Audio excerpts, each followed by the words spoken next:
My husband.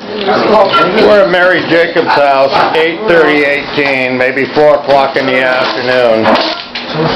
The county came over today after the county was stopped because this case was taken into federal court.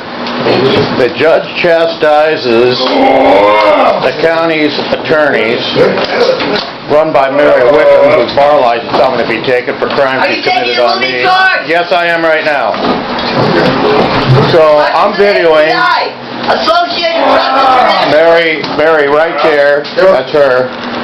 And they're moving the piano out, and they've already moved a whole bunch of shit out of here. This is a funeral for a home. The county wants to appropriate this property with no compensation to the owners. These are really crusty. Look at how much copper.